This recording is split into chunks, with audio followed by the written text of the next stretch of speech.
everyone, anyone listening to this or watching it. I am, what is today? Today's April 1st, 2020. For me, I've been in quarantine, self-isolation, social distancing through our pandemic that we are all experiencing now for a long time. I've been in quarantine since March 11th. And if you've been looking or reading through my blogs the last couple weeks, I've decided to work through a book, a couple of them actually, but a book, this one in particular, a systematic course in the ancient Tantric techniques of yoga and Kriya by Swami Satyananda Saraswati. And in my blogs, I kind of thought, since we have time, that I would go back through it one more time in my life. This book, just so you know, I actually used this in my yoga trainings, the first yoga trainings that I ever did. My first one was in 2005. It was at Seven Centers Yoga Arts Academy in Sedona, Arizona, and it was a 200-hour hatha training. And we used half this book, actually, as our manual, which was very cool over a period of a month to go through it and to do the programs and things like that. Anyway, so I started going through this book with myself, with you, because we have time. In addition, I was going through another book because I have a pregnant student, a couple that I'm working with, and the book was the mindfulness meditation one, and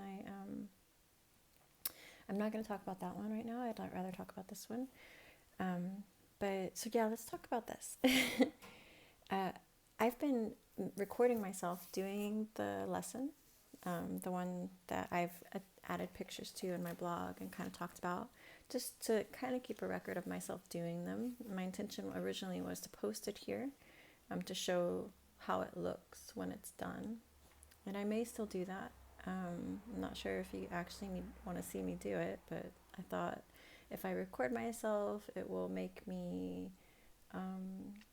what would you say, like, responsible for it, I guess. It holds me accountable for the practice.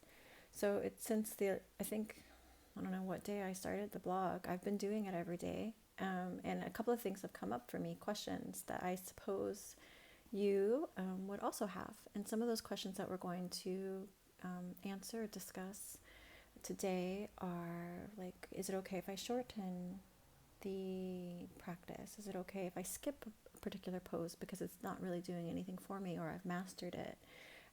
Where's my ankle supposed to go? Is it supposed to hurt? Things like that. So I'm kind of winging this, and if you'll bear with me, we'll only go maybe 2 more minutes, and just discuss a couple of those things. So one of the things that first came up for me was the ankle crank. It's the first pose in the practice, and it's this pose right here. You're holding onto the ankle, and you're just kind of going in a circle with it, 10 times one way and 10 times the other way. For me, personally, it doesn't do anything, right? So if I sit in an Indian style position and I crank my ankles are pretty loose. So personally, I have been skipping this pose. And if you did look at the lesson plan that I've included, which looks like this particular page, this one, the first exercise is the ankle crank for program 1, which is a 53-minute program. Program 2 also includes it, and program 3 also includes it. However, I kind of think I'm wrong. Actually, I'm sorry. Only program 1 includes it, and it's called Guf Gurnan, and the other 2 programs don't include it. So it is okay to skip it, right? Especially if you've mastered it. And I think that the book is intelligent in that way. It kind of knows, and it did mention, like, if you don't have time, you can do these other practices, and it gives recommendations. But if you've been following along in my recordings and things, the Swami Satyananda Saraswati believes that he doesn't really believe in limitations per se. He believes that you need to follow your intuition and your heart, and just be open to the practice and explore the poses for yourself. And that's why he gives these 3 options in timing. One is for 53 minutes, the other one is for 30, the last one is for 15, because he wants you to at least just give it a shot, to try it out, and to explore your own body, and accept your body for where it is. So to answer the question, if you need to skip a pose because it's not doing anything for you, because maybe you've mastered it, then go ahead and skip it. But I wouldn't recommend skipping the pose because it's uncomfortable. That's the point, right?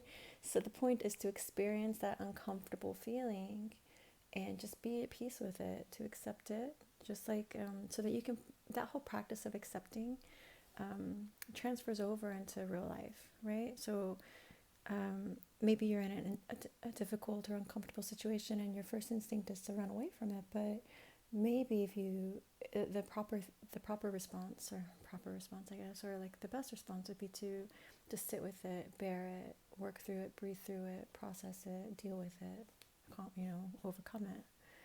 So let's talk about uncomfortable things. One of the things that I find that is uncomfortable, or not necessarily myself, but Jose, when he did this exercise with me, was putting the ankle up into the groin area for the other poses, right? So one of the poses, for example, is called Ardha Tatalayasana, and it's this one where you put the ankle, one of your feet, up into the top of the groin area, right? So it looks like this.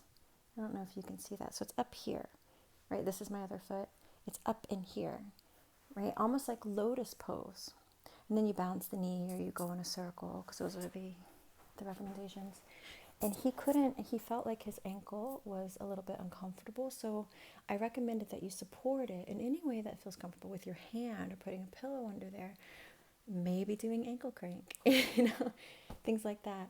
And get it to a point where it's not painful, but maybe it's uncomfortable, but like as long as it's not super painful, right? If it's just uncomfortable, find a way to support it, breathe through it, and just focus on the other pose too, like the sensation of the hip, which is what we're working on. So anyways, those two things came up while talking to Jose and while doing these exercises on my own. And yeah, so if you have any questions, if you are curious about it, if you do want to practice it, I'm happy to lead you through it one-on-one. You just need to reach out to me and say, Ashley, I'm curious about this practice. Can you walk me through it one time? And I'm happy to do that.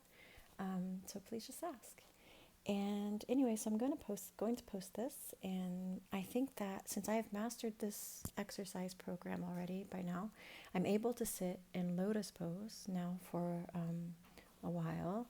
Because of this practice, I am going to go ahead and move on. And the next practice coming up over time, if I have the time to write it, is lesson 2, and it's about pranayama and things like that. So the art and science of relaxation, all of those items. So anyways, thank you for listening, and I will be in touch.